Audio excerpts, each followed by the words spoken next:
Assalamualaikum warahmatullahi wabarakatuh. Pada kesempatan kali ini kita akan belajar tentang analisis butir soal dengan program Quest. Dengan saya, Riki Armando Putra. Oke, saya akan tampilkan ini dia contoh dari aplikasi program Quest ketika dibuka pertama kali. Untuk lebih lanjutnya kita akan mempelajari pada kesempatan berikut.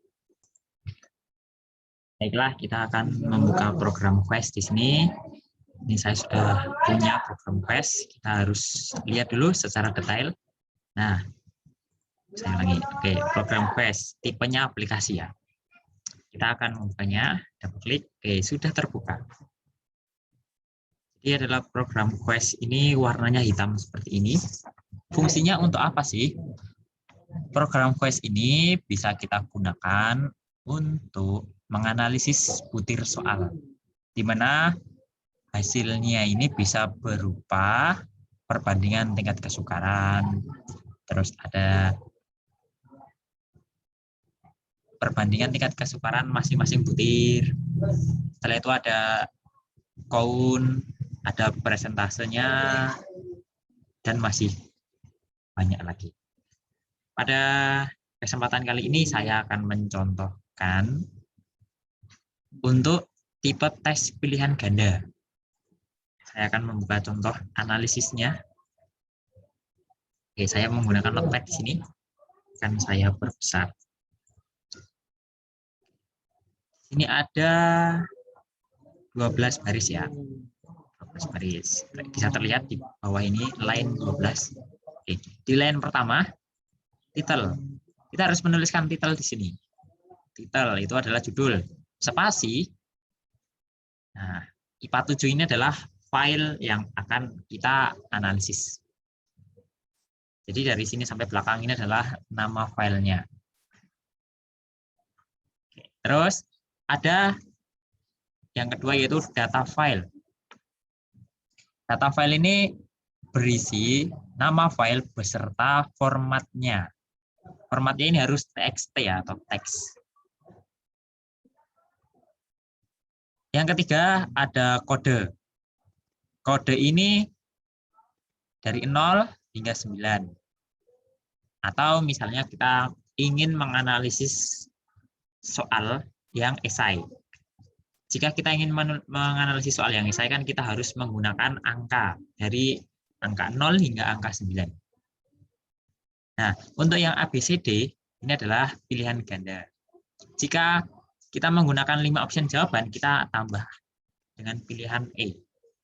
Karena ini nanti hanya 4 option, maka saya hanya menyampaikan sampai D.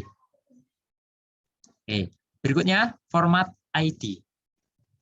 Format ID ini, di sini tertulis 1/4. Artinya apa? Artinya adalah nomor 1 hingga nomor 4, atau mudahnya karakter 1 hingga karakter nomor 4 itu adalah ID-nya.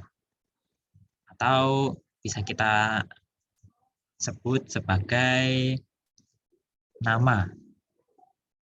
Atau bisa kita singkat sebagai nomor absen juga bisa. Nah, ini untuk ID. Selanjutnya ada item.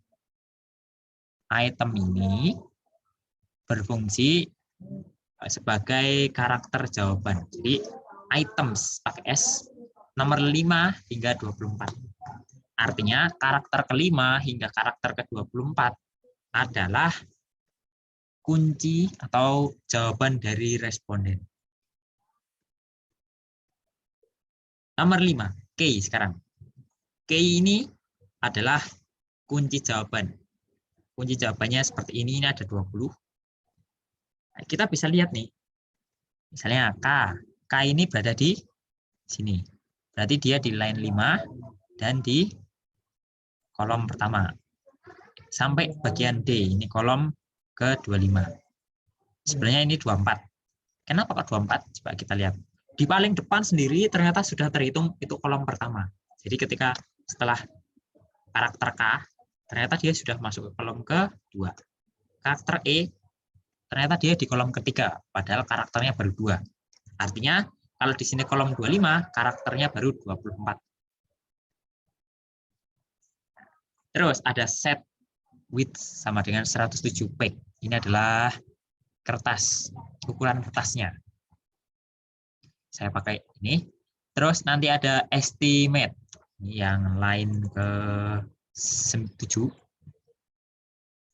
Ini perintah untuk menganalisis secara otomatis menurut program Quest. Estimate-nya ini.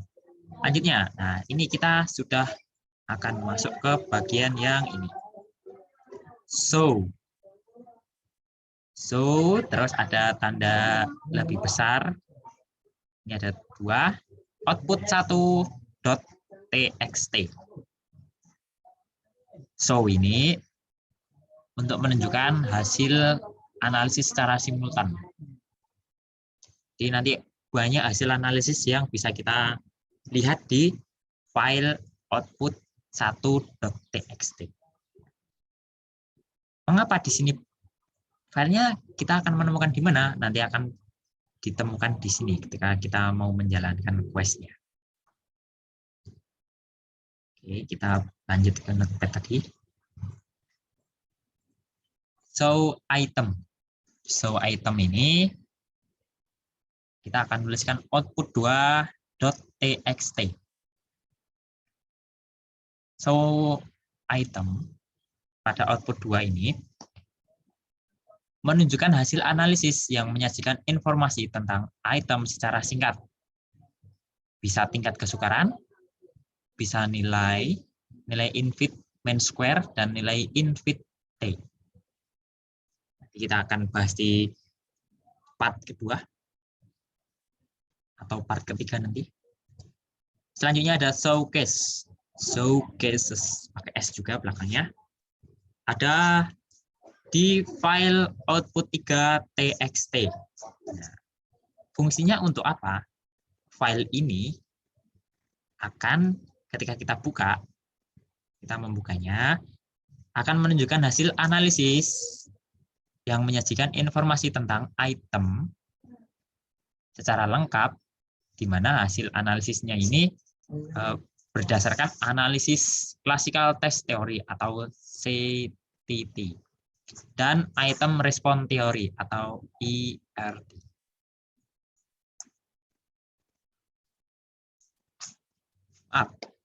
Ternyata itu adalah output 4. Jadi output 4 yang saya jelaskan tadi. Yang output 3 ternyata seingat saya hasil analisisnya adalah skor mentahnya, skor kalibrasi, dan nilai infinite main square, dan nilai infit t. Oke, jadi tadi saya menjelaskannya di output 4 dulu, baru sekarang output 3. Oke, mohon maaf. Jadi untuk ini nanti ada 4 file ya. Output 1, output 2, output 3, output 4. Formatnya txt. Txt ini bisa kita buka dengan menggunakan notepad seperti yang tertampil di sini di layar. Oke.